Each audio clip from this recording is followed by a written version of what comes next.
Hey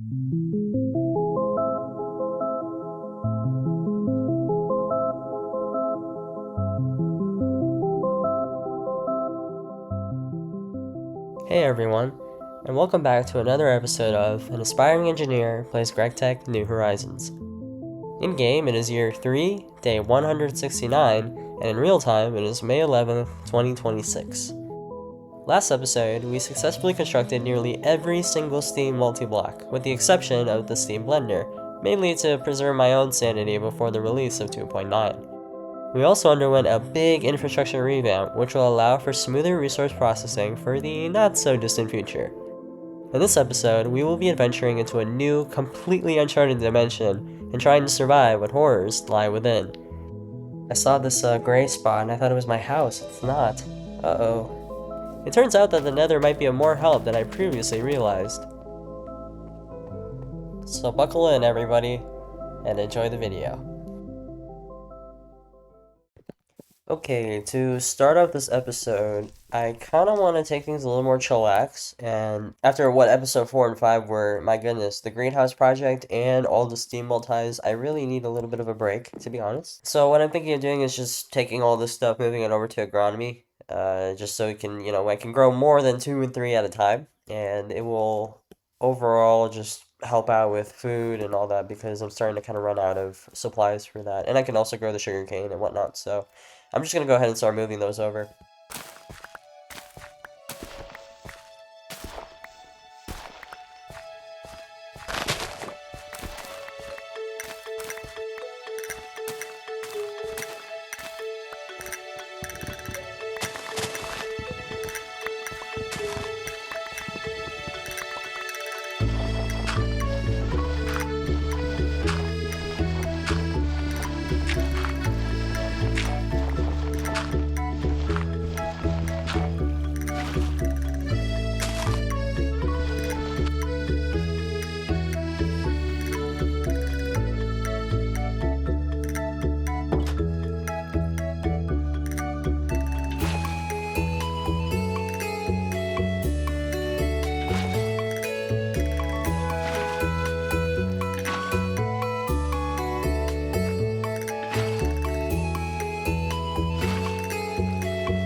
Also, can't I eat some of these and I can get some parts back? Because these are just like regular crops, but I haven't had them yet. And I think I can get some extra hearts from these, so let me do that.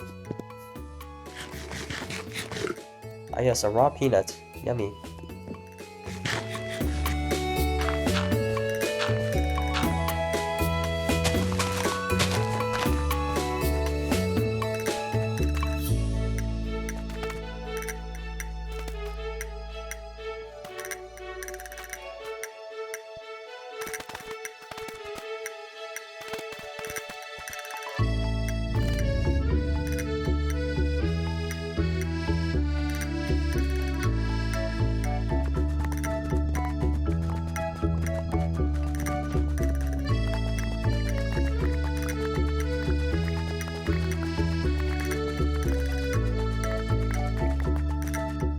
Okay, not to toot my own horn or anything, but man, I got a comment saying like, wow, you did all this before LV, nice job, and I get it, like, it seems like a lot right now, but this infrastructure is really gonna help me out, because now I have basically infinite food, and I have infinite wood, because if I didn't have this infrastructure, then I'd be picking at crumbs. If I only had one coke oven still, I don't know if I'd even be done with the Steam multis yet. It's very necessary to get this stuff done early.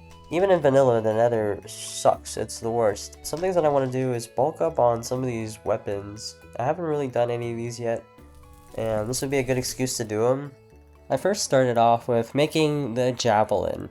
So I need a bronze arrowhead and 2 bronze tough rods. Okay.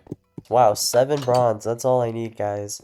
7 bronze. That's it. I don't need 294 plates. So I just need 7 bronze. That's amazing. And I have it right here. This really does feel like a completely different game when you're not grinding out hundreds of machines. Well, not hundreds, I'm exaggerating, but when you're grinding out a lot of machines or constructing an entire facility, when you're just playing the game, it's so much more chill. Very nice. We got a javelin. Only does 3 hearts. That sucks. I want to throw one. Ooh. Yo, look at that. You can pick him up. Oh, that's cool. At least you can pick him up. But I assume once it sticks to an enemy, you can't really get it back.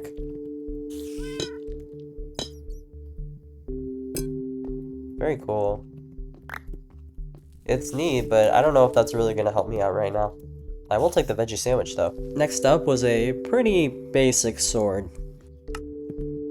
And then I guess, you know what, since I don't even need this, I'm just going to go ahead and take him back, because it gave me the quest anyway, so I'm not even going to bother making the sword. Next up was a weapon that I'm kind of afraid to say on YouTube, because I don't want this video to get demonetized, so use your eyes. Again, it's okay, I guess. Doesn't do a lot of damage. Like, I need damage, so this isn't really helpful, but I'll make it because it's pretty easy. I'll just make the crossbar cast and then we'll get the loot back from there. One thing I would really like is to get some extra lava. Find a way to do that, because I can get infinite water, but I need infinite lava, so that's gonna be something that I would like to have at some point, so I don't have to go all the way back down into the caves and get more lava for this. I'm gonna do this quest to where I can upgrade a loot bag also. I know this is a repeatable quest, but it would be nice to do at least once for the sake of completion, if that matters. Okay, but here's what I'm really excited for. The wooden crossbow. This is what actually interests me, because this is within my tier, and it could offer quite a lot of support. It knows some mobs require damage from specific tools. If you are shooting at something and it is not getting hit, run. And then figure out what weapon might be best to kill it. That's pretty funny. There we go, we got our crossbow.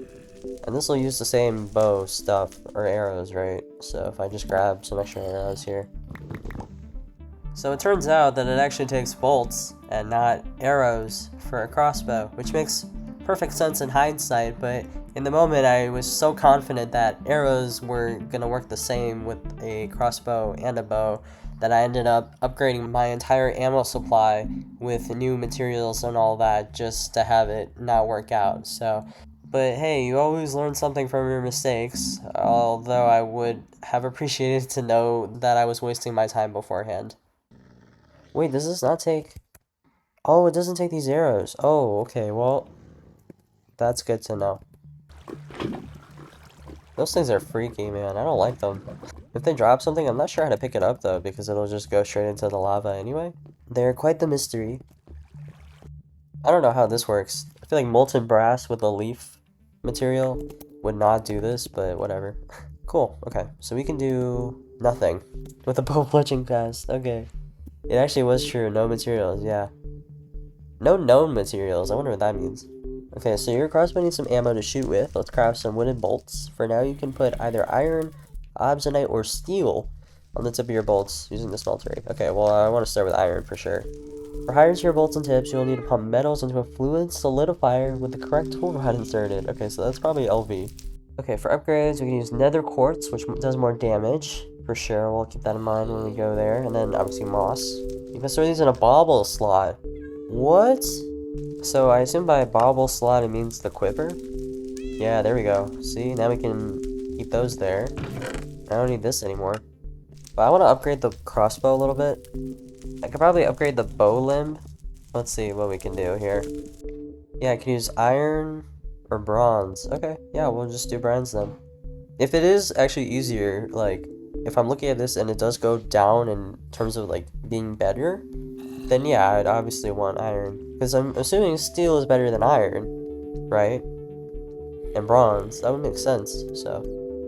Because if I'm going to the nether, I want to make damn sure that my equipment is exactly the way I need it. I like that you can actually see that exact part right here on the bow. That's actually really cool. I didn't even notice that. It's the same thing. It actually looks like it's made out of components. That's really cool. I do like Tinker's construct for that. It actually makes it look like it's sort of amateurish, but you can actually tell like what it's comprised of. That's really cool. I love that a lot. After investing a bit into my artillery, it was time to investigate some potential ways to unlock the ability to mine obsidian. as my reinforced 2 iron hammer wasn't going to cut it. Hopefully this works. What? No, it doesn't? Do I need to- oh, I need to have this all the way up, don't I? Oh yeah, that's right. I need full iron. Now it should work. There we go. Steel hammer. But I can still only mine redstone. Maybe I can buff up some of the other parts, like the tool rod? I wonder if I can turn this into a cast, because I didn't really think about this originally, that I could just make a cast, and the cast would have different materials than the wooden form. Yeah, look, iron, obsidian, cobalt, I can make steel. Now let's see if I just need 1 steel plate, or if I need 2, because I'm pretty sure I use... Oh my god, Blurt! What just did that to you, bro? I cannot let them live. Where are they? Bro just cast on fire for no reason? Also, I thought you could heal iron golems by using an iron ingot. Can you not do that? Oh my god, I'm so sorry. I wish I could help you, but I don't... What happened? Well, I hope he regens, because I suppose I can throw a regen potion at him, and he would heal back up. That is so weird. Why did he cast on fire like that? It's just got better durability. Does mining level increase with XP? Is that what that is? Yeah, I think so. Yeah, that goes up. Okay. I mean, I went up to redstone from 10, but that was only because... Okay, and then we have obsidian itself, which... Yeah, that'll definitely get me a higher mining level. Yeah, there we go. Level 5 obsidian. Nice, I can actually make obsidian now. Good, good, good, good. Now that I was able to mine obsidian, it was time to gather the resources for the portal.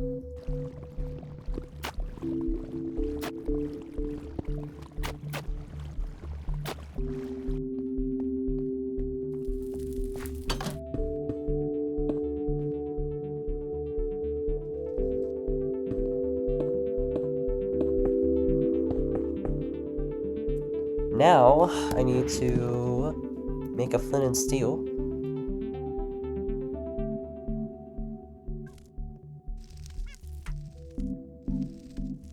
Bam, there we go.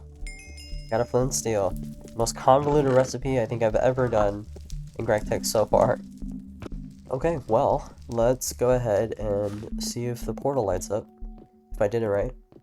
Now more dangerous with extra hardcore infernal mobs. Have fun and take care. Remember that the flint and steel can take a few times to work, but there are other ways to make fire. Okay. Be sure to bring a tough companion along to keep you alive.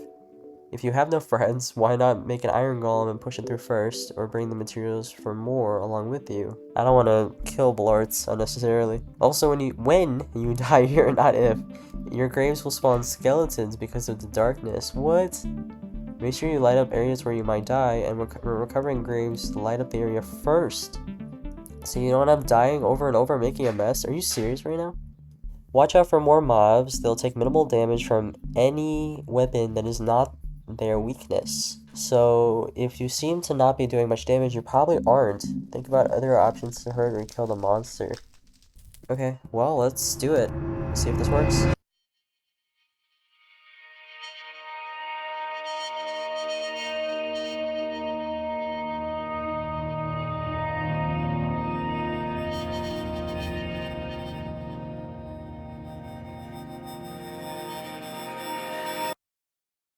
Bam.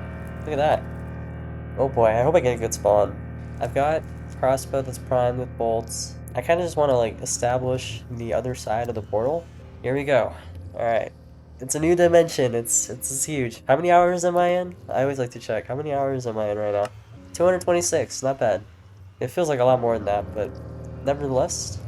Alright. Oh, I'm like, oh, I'm preparing myself mentally. Okay. Here we go.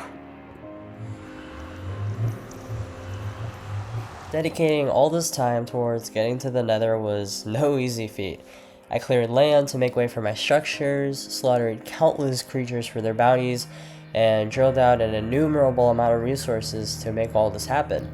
Upon lighting the portal, a drove of questions that had been lodged in the back of my mind since playing spiraled to life, and I just had to get them out somehow to anyone.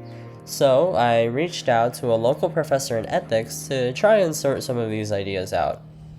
All right, I'm here with ethics professor M. Horton to talk about all things engineering ethics. How are you doing today? I'm doing very well, thank you. I appreciate you having me. Of course. So just some general questions to bring up regarding GregTech.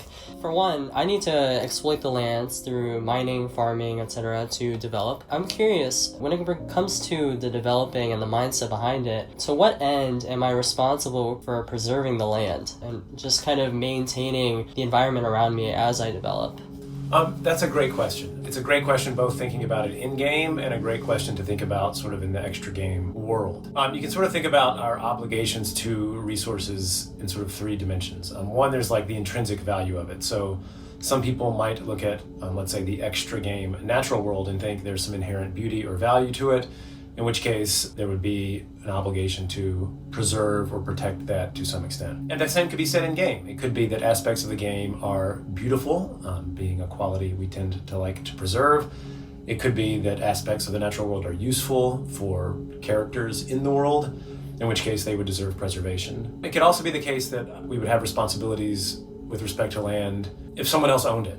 And then we can also talk about whether the land benefits us in some way, so a more utilitarian view of the land. So if it's not doing us any good now, then maybe we have an obligation to cultivate it, or maybe we have an obligation to strip mine it, or do something else with it. And I think some of those would carry over more straightforwardly into the game, depending on whether you're playing solo or with other people in a multiplayer mode. Mm-hmm. But I think we can ask some of the same questions. If the land is beautiful, then maybe we think we should, when tinkering with it, try to preserve some aspect of that beauty or try to construct something equally beautiful or significant or so forth. But you can kind of come at it from any of those. I don't think playing a solo game or playing single player, we're going to do any harm by strip mining the land or building something that's hideous or what have you. Right. But if we value those things, then we could carry over some of those values into the world. Mm-hmm. We can also kind of think about activities in the world as habit formation. Mm-hmm. And so in that sense, a lot of what we do in games in general can help us build habits for how we behave outside of the game. Mm-hmm. And this could be true of any game, whether it's a role-playing game, whether it's tabletop, whether it's, your old school 8-bit Nintendo. Mm-hmm. How we behave in game can help form habits for how we behave out of game. Right. And so in that sense, do I have an absolute value to preserve the land? No. But in the way that I act with a preservationist mindset and I act in a way that cultivates beauty and good fellow feeling and trying to build structures that are useful for me and other human beings, that's good, right? We value that in the real world, and if you're cultivating those habits in game, then it'll translate over. Yeah, it's like doing your human character some good in addition to doing your player some good. So there's a couple different ways we can kind of come at it that way. Yeah, and so video games can kind of teach us a lot about how we can help preserve our ecosystem and the act of littering, for example, right? Like in certain games you have the ability to throw away something and just toss it on the ground, or you can throw it into a trash icon in your inventory, perhaps. So maybe there's two ways to do that, and despite not either of those not really mattering because they both do the same thing, there could be, and in the real world it does matter, right?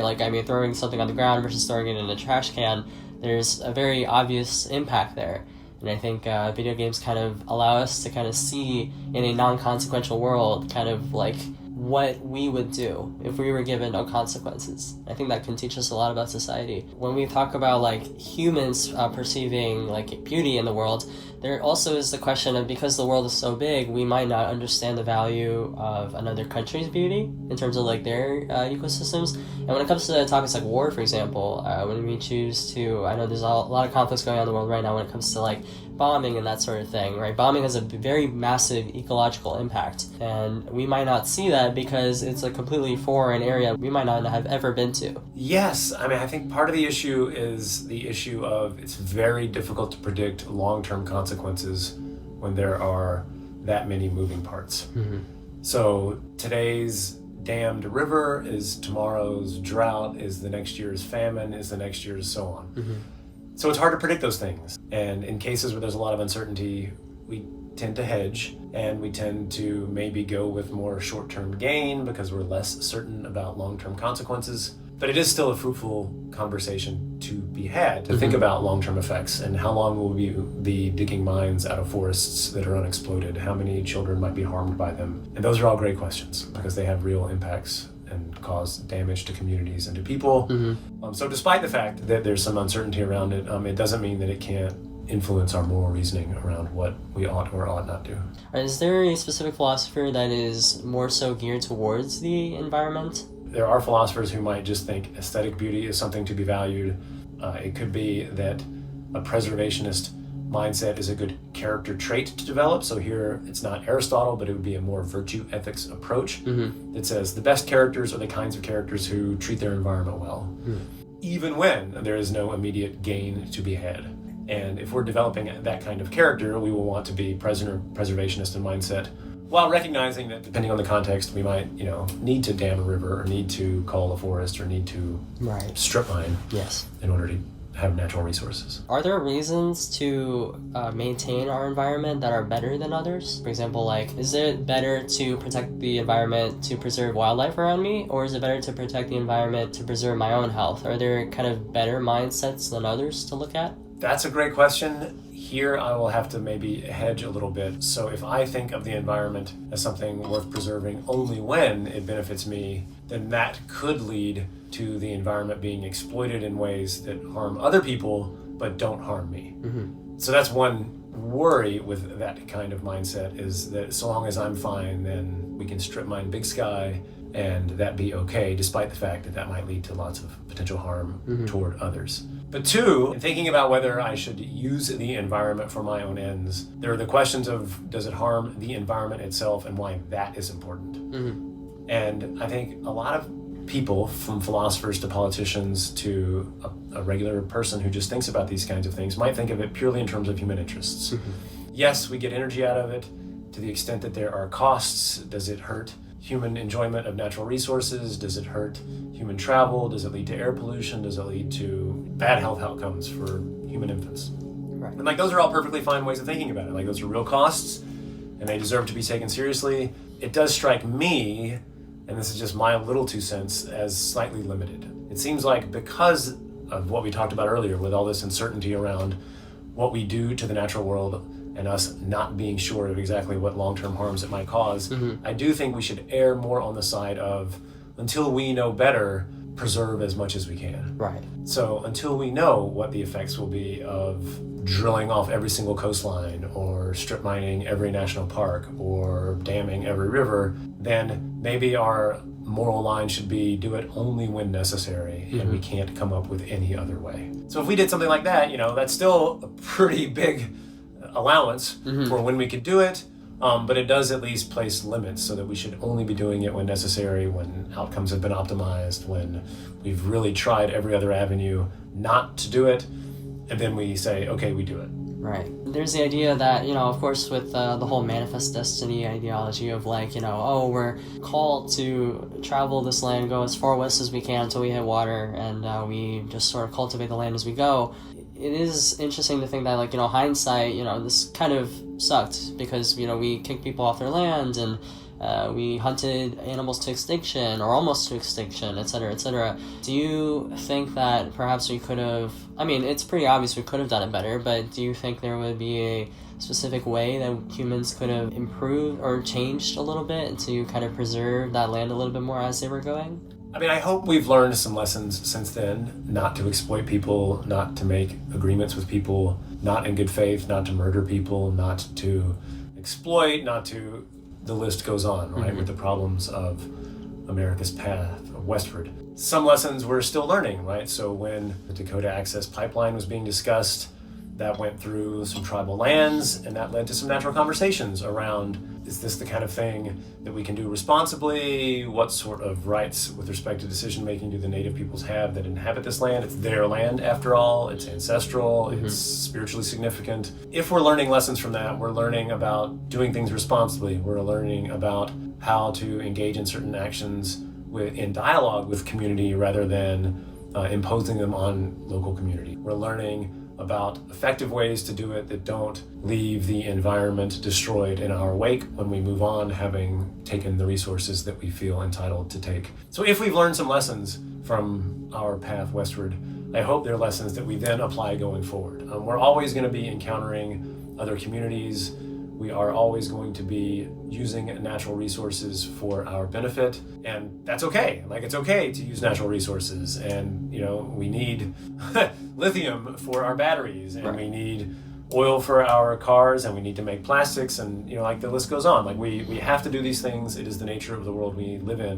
The hope is that we continue to improve the decision-making process that informs our activities in that respect. And as long as we're getting better, then we're learning. And it's an ongoing process. It does not mean it will be perfect, and it does not mean sometimes political considerations won't trump considerations of the natural world, or that some communities get better deals than others, and it won't mean that we don't still act wrongly with respect to some communities. We're an imperfect system, but so long as we can be accountable and honest about what we're doing, then we can judge the bad and hopefully improve ourselves going forward. Once an industry gets set up and begins to flourish, and then data comes out about the potential harms of that industry, you're now in a conundrum, right? Like, it's going to be economically costly to rein in the harms.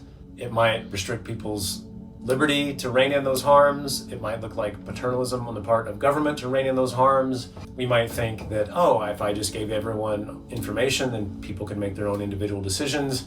All of those perspectives are going to be considered. In the case of smoking, industry fought back. They fought with every tool at their disposal, from supporting politicians that were friendly to them to manufacturing misinformation or disinformation.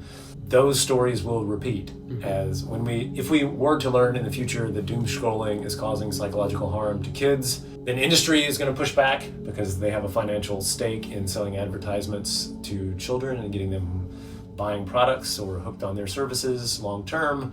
We're going to have to face questions of, is this a government issue? Is this a parent issue? Is this a school issue? Is this an individual choice issue? We're going to be balancing different values. And there's lots of room for respectful disagreement within what values we share and what values we want to promote. And it seems like the tide is slightly turning to promoting values around children and protecting them from what we adults probably do to our detriment every night as we're doom scrolling. We're at least learning, if you can't protect us, at least we can protect the children. So hopefully we're building some common ground. But they're thorny issues because they involve a line through every aspect of our economy and our life. And one choice in one area can affect other areas. Right. What are the ethics of herding cattle for the sole purpose of rebreeding and killing? And I know in the real world, of course, we're battling this issue when it comes to what is humane in terms of, because we need the food, we need meat. We need, like, you know, the leather, and et cetera, et cetera. But what are those general ethics surrounding the cultivation of animals? The general ethics tend to revolve around, I'll do sort of a split. If you think about it as a good utilitarian, so this was the John Stuart Mill that we mentioned before, then you're going to be thinking about it kind of in terms of a cost-benefit analysis. So there are some utilitarians who look at the math and think, look, we have billions of people to feed, and sometimes the best source of protein we can get for people might be animal protein, and sometimes the best source of calcium for children who have been weaned is goat's milk or cow's milk or what have you. And it's better not to let those children suffer. And, you know, so it's a very, like, we have a world and there's lots of people to feed, and let's take everything at our disposal to try to feed everyone, from responsible agriculture to responsible, you know, animal industries. Other people with a same utilitarian perspective look at that and think, right, but a lot of that is nutritionally unnecessary, in that most of the non-animal food we grow to feed animals. So the system we have set up that relies so much on animal protein is inefficient. And as environmental concerns grow in their importance, as they inevitably will, we might want to start thinking about more efficient means of production and means of feeding people. But the conversation tends to revolve around, like, how to do it responsibly, and that might vary from community to community. Since I live in the Midwest, my access to food is vastly different than someone who lives in maybe a more impoverished nation, or someone who lives in a food desert, or someone who lives where there is not infrastructure to get food delivered. And if you live there, like, who am I to say that you should, you know, choose the welfare of some animal you trapped in the woods over your own family's welfare? I'm certainly not going to make that choice, right? Like, right. Keep your family fed and keep your children alive, and hopefully they flourish. So some of it's going to be contextual, and it's the same kind of discussion when you're in a catastrophe, should you break into the store to steal the food to feed your family? Like, yes, of course you should. Like, no one denies this, right? So I'm happy saying there is no approach to our responsibilities to animal agriculture that's universal. I think it's going to be highly contextual. I think it's going to be community dependent. I think it's going to depend in part on the community's sincerest values. I think if you're in a community that respects cows in ways we tend not to respect cows in the West, then don't eat them. Again, and I celebrate that, and I want to make sure you can do that as effortlessly as possible. I want a system that is efficient, because we value efficiency, we value minimizing waste, we value children and adults getting the nutritional content they need. So like once we map all of our values onto the table, it might depend from community to community exactly which approach fits best. So I think there's some room for respectful disagreement around what happens within a particular community, while recognizing there is no universal one-size-fits-all approach to an issue like that. And moving away from fauna and going over towards flora, are there any ethics that are out there when it comes to bringing in non-native wildlife into a region? That's a great question. There are, as someone who likes going to botanic gardens and seeing beautiful fauna and flowers from other parts of the world, I just love it. And I love visiting like the Chicago Botanic Garden and seeing what those experts can do. There are risks to bringing in plants and species from other areas. Invasive species can crop up and cause all kinds of harm to the wildlife here.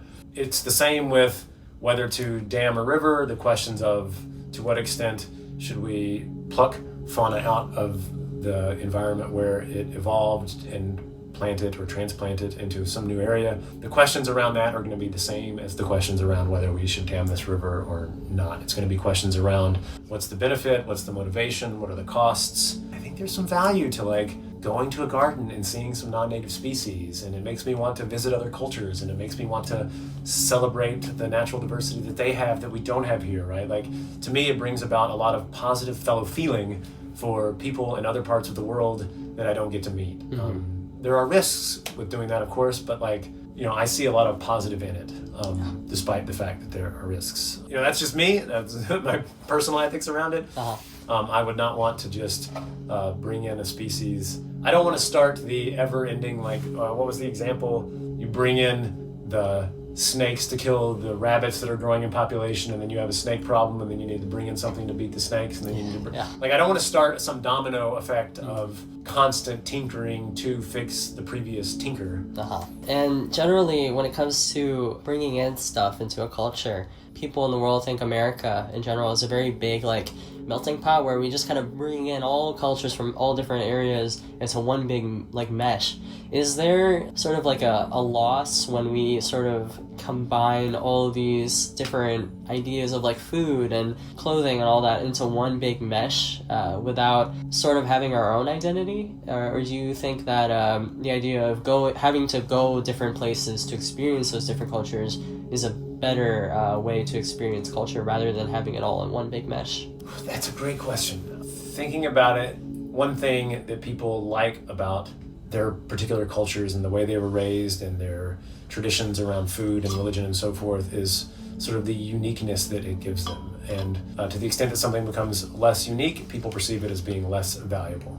So that no one cooks like mama cooks, that devalues it. It just does, right? What was spiritually significant for me is now purely a commodity, and some company is profiting off of it. That's a bummer. That being said, when done well, how else are we going to learn about other cultures? If to circle back to learning lessons from failures of the past, I think now we've learned to listen more to people who belong to that culture than to people who do not belong to that culture but who have visited it or studied it.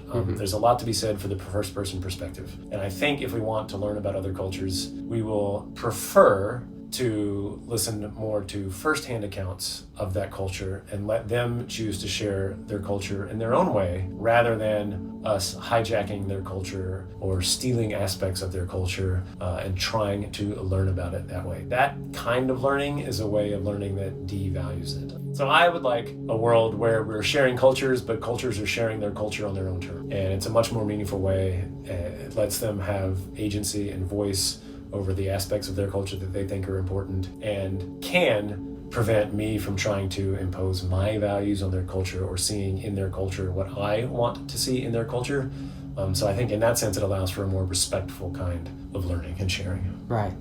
This is more of a silly one. How ethical is the as long as it works approach? If it ain't broke, am I entitled to still fix it, and to what end? I like this one. Like where my mind first goes when I hear this is like, but imagine like I write some code to do some task, and it does it, but I sort of recognize that it's not the most efficient way to write the code. Like I did it in 12 steps when I could have done it in 10. I myself, just speaking autobiographically, am moved to make it 10. Mm-hmm. Like I want to do it in a more efficient way if there's a way to do it. And some of this comes out of my logical training, right? If a proof could be done in 7 steps, then I want to do it in 7, and I don't want to do it in 8. Mm-hmm. So in that sense, like, it's not broken, but it's not efficient.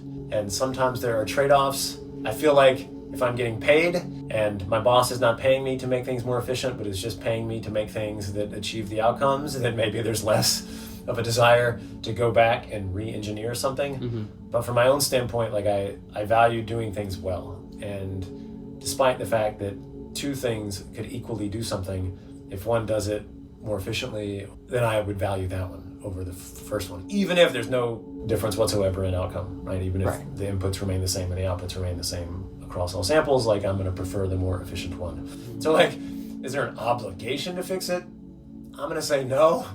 Is fixing it valuable? Yeah, maybe, I don't know, like if it's valuable or not, but like it could still be like good to do. And I know there's this like big general ethics engineering question of like, you have the same situation, but perhaps it's about a Ferris wheel, right? People are going to ride on this Ferris wheel and it spins like normal, but there's one bolt that's like a little loose. And this could lead to unprecedented problems in the future. If it ain't broke, do you still fix it? Are you inclined to still fix it? When I think through how much time I want to spend on a decision, there's kind of an ever-increasing line. So there's a slope that starts to go up. And so as potential consequences or disaster or likelihood of a disaster starts to increase, the amount of time we spend on a decision also should increase. So how much time do I have to spend figuring out what socks to wear in the morning? The bare minimum. Yeah. Like I have no stake in this game. If my socks don't match, I don't even care. Like I'm going to spend the bare minimum on that. Should I fix this bolt in the Ferris wheel that families and children ride? Okay, like that's a question on which we should spend much more time, right? It's not purely aesthetic anymore. It's not about efficiency anymore. It's about minimizing potential catastrophic harms. So I'm going to think, okay, if I have 10,000 bolts and it takes 200 for failure and one is loose, maybe I'm less concerned than if there's 4 bolts holding it in and everyone needs to be working flawlessly for the machine to work. So, you know, this is a question for experts. This is a question for people who build machines for a living. All these different stakeholders are going to want to weigh in and figure out like the absolute safest way. And in those cases, we tend to err far more on the side of safety. It's why product recalls are such a big deal, right? Despite the fact that, you know, only 0.01% of cradles might collapse, hurting a child. Like that's too much, right? Like we value children that much, or we want to minimize the harms so strongly that we're prepared to like do some things that economically are really inefficient in the name of that kind of safety. In the case of the Ferris wheel, like, man, like one disaster, like the Ferris wheel careers are done, right? Like there's going to be no more Ferris wheels. People will be too afraid. So I want to think that as severity goes up, amount of time we should spend deliberating about it goes up. Inefficient, perhaps, but in the name of safety, means of attaining those ends, the likelihood that we take those is going to increase. Like we're just going to be more prepared to accept what looks to be an inefficient process when the outcomes could be disastrous. Maybe adding on another element to that, let's say you had a limited amount of time to make this Ferris wheel. Suppose you find this problem at the very end and your contract is about to run out. If you solve the problem, if you go to fix it again, your contract might turn out as a less of a payout, right, for the team. Versus if you let it go, then you get paid more. Does your answer change with that? Have you cultivated the right kind of relationship with your boss or the contractor where you could be honest with her and tell her that your team discovered something last minute that might set back the launch of the project, and if you don't fix it, it could put people at risk? If you've cultivated that kind of relationship, that's the ideal, right?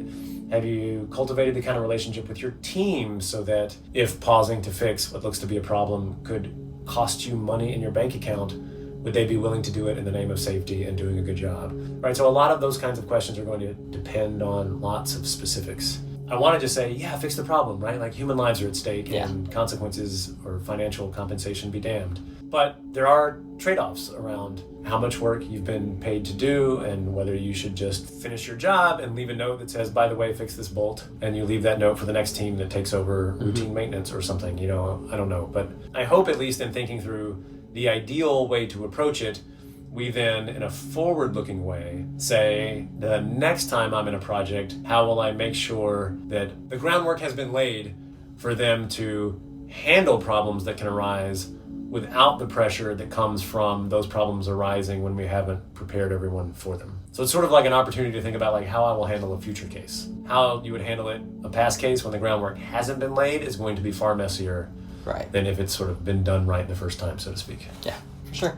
Well, thanks again for letting me chat through some things with you. These are not things that I think through every day, but as an amateur, I can't emphasize amateur enough, gamer, tinkerer, etc. It's really fun to think about them. So I hope it's beneficial. Yeah, absolutely. I learned a lot from you today, Professor Horton, and I appreciate you for having this talk with me today. Of course.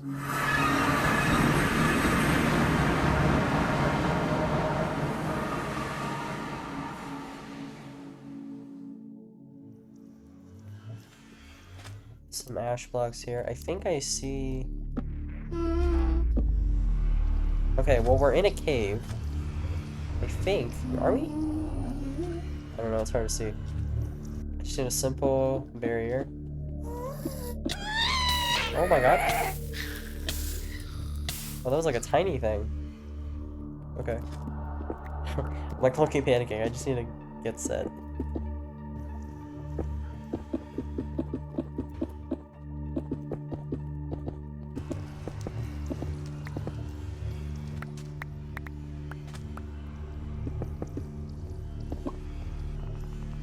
Okay, we have a proper room now. Very good. I have so much ash. Look at this. I wonder, so I can't put this in the boiler, can't I? This is literally just free fuel, isn't it? I'm really gonna need to make sure that we're gonna be safe out here. I'm also gonna light this up, just so I can easily spot it. Nether quartz. Don't mind if I do. We got smoldering grass. Oh, here's lead. Cool. I should probably do is swap these out.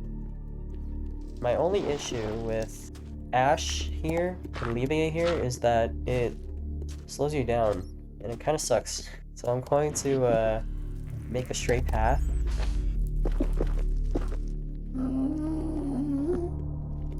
Feels like whatever I'm hearing there is like one of those smaller gas or whatever. Oh no, there's a big one right there. Oh, I see it. Okay. Alright, you know what? I'm gonna run back, because I'm playing this safe. And I'm gonna put my bronze cleaver under sharpness. So we can start that going. Oh. He sees me from here, huh? So they have an enlarged distance then. Okay, good to know. Moving. Oh! Okay, there are fire bats, good to know. What is that? Are you friendly? The gravestone. Oh wait, this is gonna spawn skeletons? No, it didn't. Oh, is there something under it? No, there is not. Oh, sulfur. I needed that, didn't I? Okay, we have emerald. That's huge. Oh wow, what is that? Oh, there's so much here. Lead, nether quartz, emerald.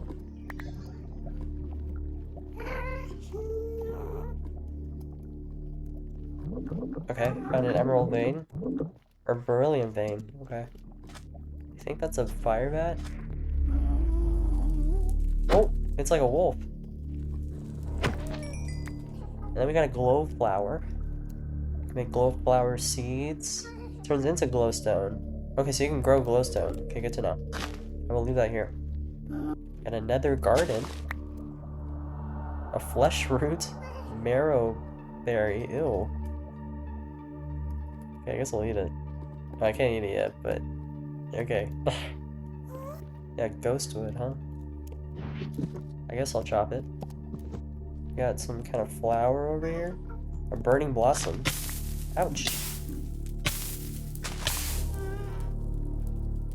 Does it burn while I'm holding it? No, it doesn't. Okay. Touching it is also a bad idea. Good to know.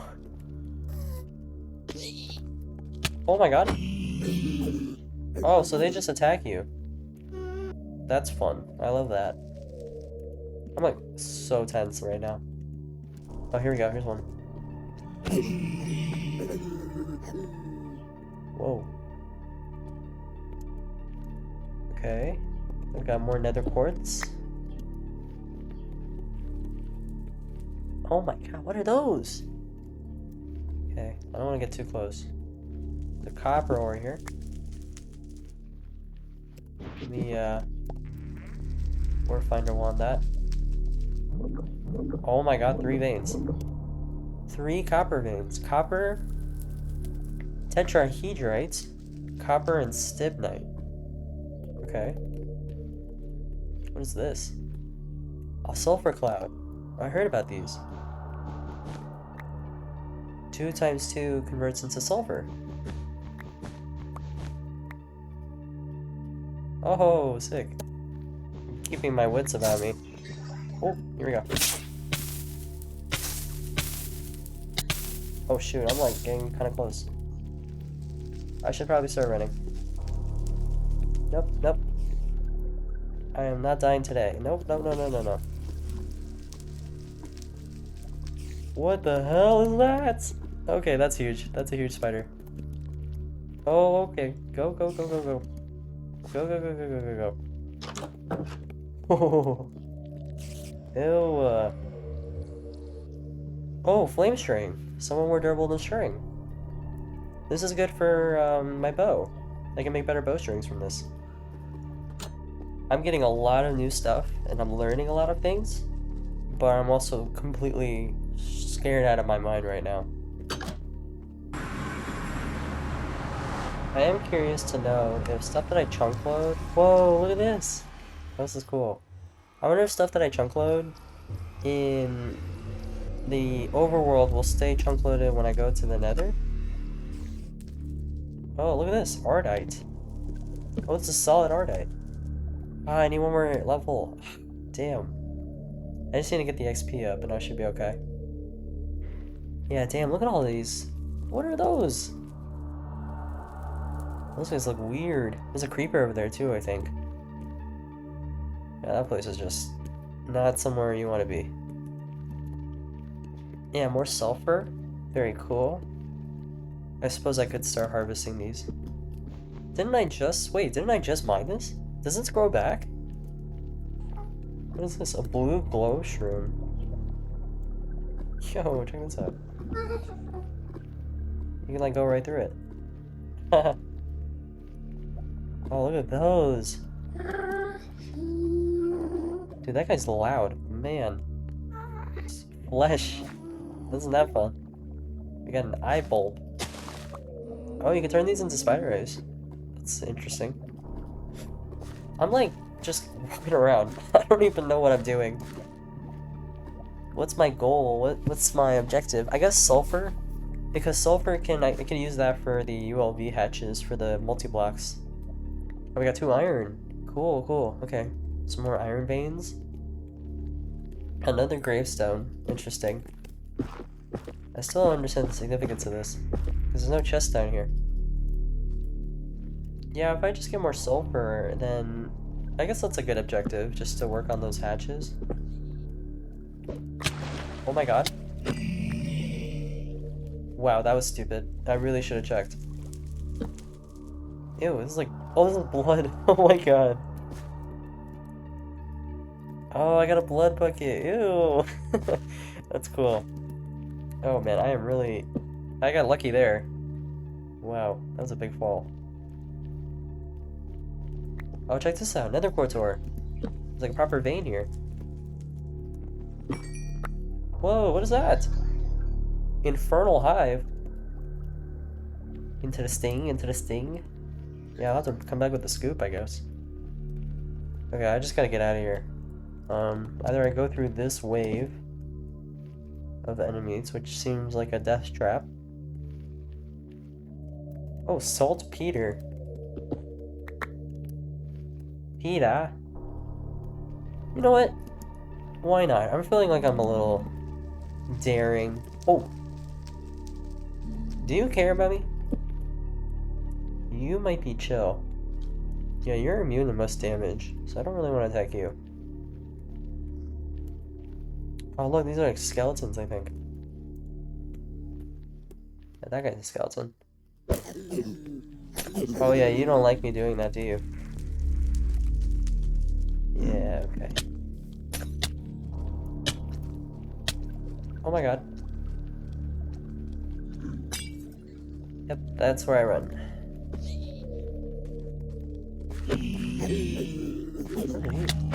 Hey, these guys have like shards. Yeah, look, Envy shard, Wrath shard, Nether shard. Oh, these are like magic stuff. Maybe I shouldn't have had that Gluttony shard then. Maybe I should have kept it. I just want to get back. I just want to go home. Oh my god. And this is where my utter genius shined when I decided that instead of leaving the vampire pigman alone and coming back with a weapon that would actually work against him, I just decided to punch him and see what happened. And I died. Whoop-de-doo. But hey, you know what? That means I haven't died inside the Nether yet. It's just died in the overworld. Which is totally good with me. That counts. Yeah, these shards, I don't even know what these are for. There's so many things that I'm just like... I thought I understood things, and then once I get new stuff, I like completely lose my grip on reality again. So... Oh, wait, no. I shouldn't even be here right now. No. Round 4's canceled. Round 4's canceled. I forgot. I need to... I need to make the hatches. I have sulfur now. So I need one input, one output hatch.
Bam.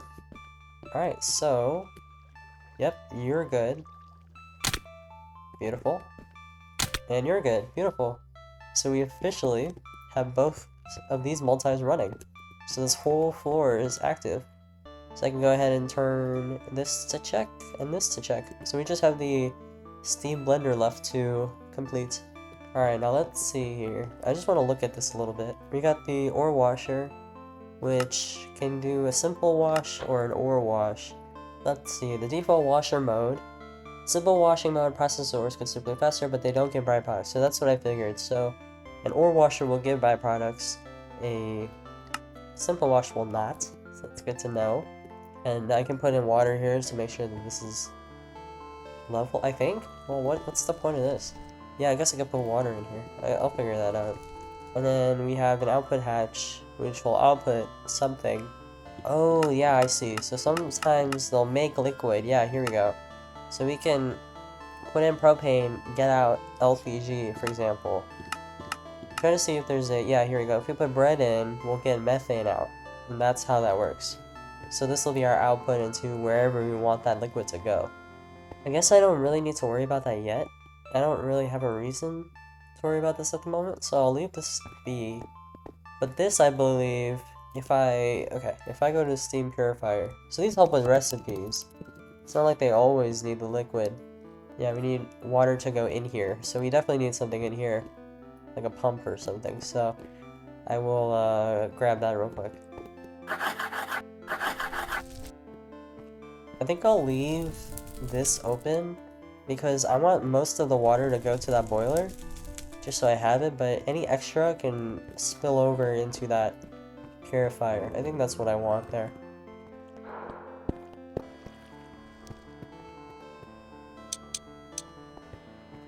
And maybe you don't always want water in here, but for now I'm just gonna leave it as water because the recipe required water.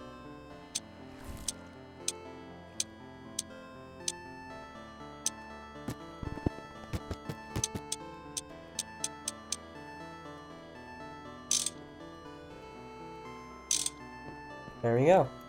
And I'll leave, like I said, I'll leave this alone for now because I don't think I'm really gonna need it for now. Because I'm not making liquid products at the moment, so I don't really need to worry about that. But at least now I can use the separator. I just gotta get some steam pipes over here.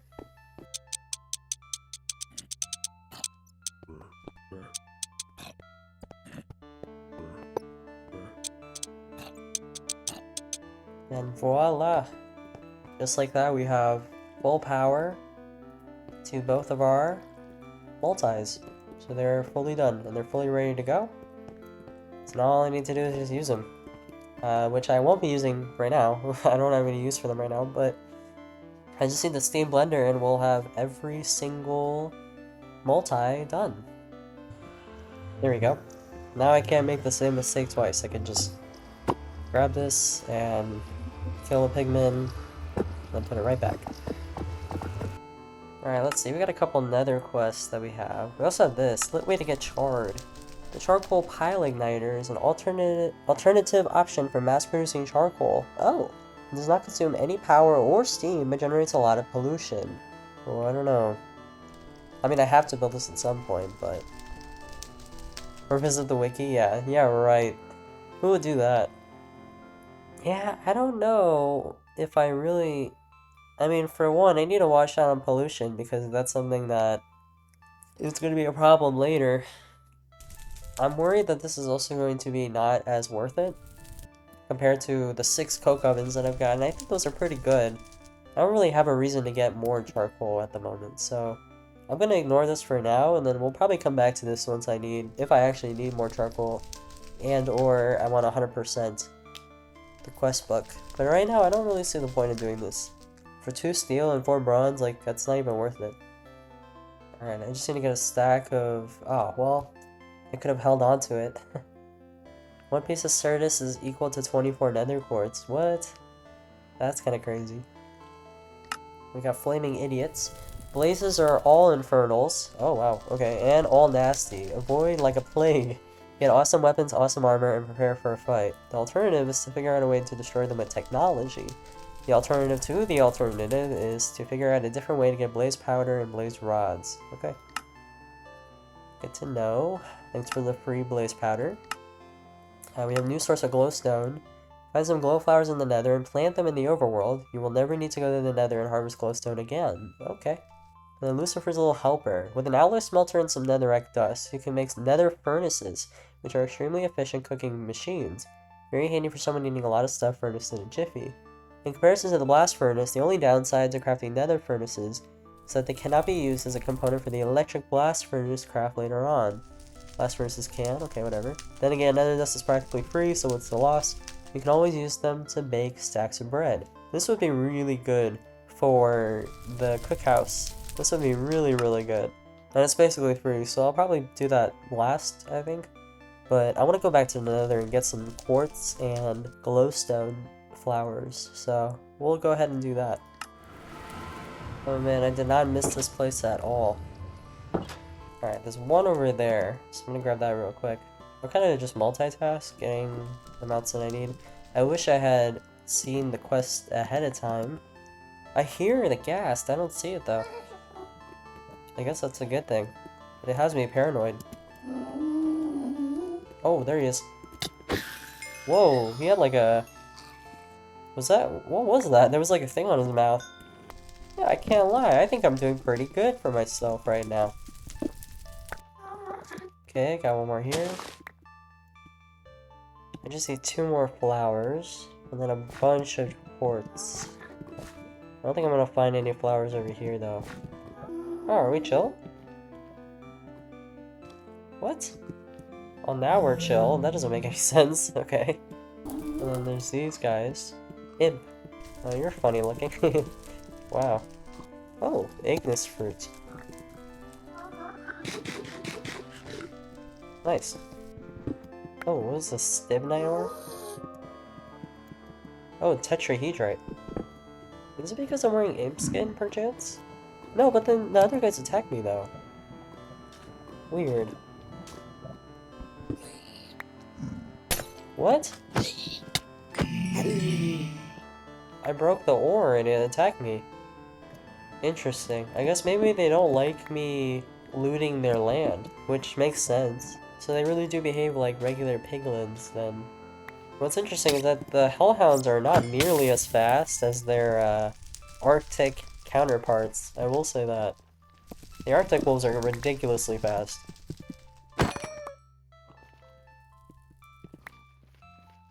Another gravestone. Ooh, I got a hellhound head. Cool. Sounds like a metal band name.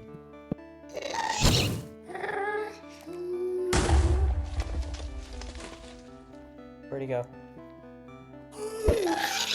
Oh, I got him from there? Yo. That's kind of crazy. The crossbow does not have any kind of drop at all. I love that. This is the second time I've seen an infernal hive surrounding a nether quartz core. I wonder if that's a coincidence. I really like that there's small resources kind of just everywhere. It's really fun to mine these out. I really like the mining in GregTech. It really does feel like I'm out there just like taking ores and stuff from the earth. And anywhere that's not the earth, I guess. Yo, look at this. Like vines here. Whoa, this is huge! A full bone segment. Whoa, look at this thing. Well, now that I've done all the quests... Well, I need to do this, of course, but... I mean, this is gonna be its own thing. Yeah, okay. You guys are so cute. Do I get this armor from you? I don't want to kill, Well, I don't know. They got a lot of health. I'm worried if I engage with them that they'll beat me up. I mean, look how many there are. They'll definitely beat me up. I'm very happy that I went with cobblestone. One, cobblestone is blast proof. I don't know if it's blast proof, but it is definitely blast resistant. And it's very visible because it's white, which is... Oh boy. We're chill, right guys? How'd you get in here? Oh. We're not chill. We're not chill. Okay. That's not good. that is not good. If I lead him out, I could probably juke him. Yeah, let's try it. Oh, shoot. Oh. Please run. Okay. I'm just gonna go in. There are a lot of you guys. What in the world? Why do so many of you spawn? Wow. He really did a number on me. Okay, well, I mean, I haven't died yet. After doing some rough remodeling of the horticulture wing in the greenhouse facility, I decided to start it off strong with some glowflowers. Cool, so we have a whole row of glowflowers right here. And those will grow over time, and I assume we'll get more. We'll get like a sustainable amount, so we won't have to go back to the nether for glowstone. That'd be sweet, because glowstone is a pain in the ass to get. Okay, so I want to go ahead and make, yeah, the nether furnaces. I want to make 2 of these. Whoa! Okay, I don't know what that was about. You know what? I think that's good. I don't want to go out any further. Oh, yeah, because of that. So I'm gonna I'm gonna head back. I just gotta get back home. Home is right over there. Oh. You care about that? Oh, okay. Converts into charcoal. I saw this gray spot and I thought it was my house. It's not. Uh-oh. Wait, but I recognize this. I need to get up higher, I think. And I think that I have some stairs built over there. The worst thing is to get lost here. That's really what I don't want. Wait, I have my scoop now, so I can pick this guy up. I got glowstone from that, and I got an infernal princess. A noble stock. I don't know what that means, but that's cool. Alright, well, let's get working on these furnaces here.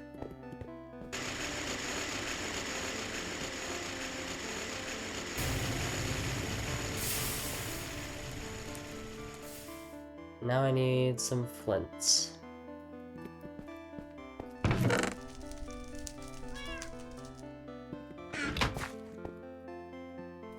There we go, we got 2 of them. Alright, so we can probably swap these out now. I will just have those there. And you know what, I'll leave the furnace here, why not? So yeah, all in all, I think pretty good exploration, couple exploration missions. I've gotten some good resources. We got rubber, which helped us get 2 of our steam multis that we built last episode completed, so that's great. I also didn't die in the nether. That's fantastic, of course. And, well, we've got new materials, new uses of weapons. I've got new weapons here. Got new armor, and a new portal room, which I'm pretty proud of. I should probably go talk over in the portal room since that's most relevant. We've also built some nether furnaces. We've done some quests.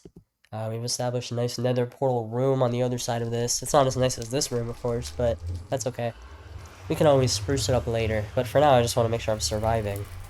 My next goals will probably be to enhance some of this rubber stuff. You know, do these quests here, wire wrap. I'm sure we're getting started into LV. We're probably gonna start LV, I'm guessing, I'd assume next episode. Man, it has been quite a journey going through Steam. I will say it has been a great journey. We've done a lot of stuff. We've built all of these single block machines, which have been helpful, and then we went on and did a whole venture with multi-block machines, which has been even better. We built that BBF, actually 2 of them. We had a whole coke oven revamp, we did the greenhouse facility, and so much more. We really accomplished a lot today. Wow, I'm pretty proud of what we've done here. But yeah, next episode I think is really just going to be a rush to LV, because obviously that's tier 1, and we'll finally be at our very first tier after 200 something hours of playing GregTech New Horizons, which sounds pretty baffling, and that's probably because I've been going pretty slow, but this is a rate that I'm pretty comfortable with, especially because I'm actually making content on this game, and that's a lot easier said than done, considering this pack itself is already such a overwhelming mental challenge. So, but I'm having a great time, and I hope you guys are too.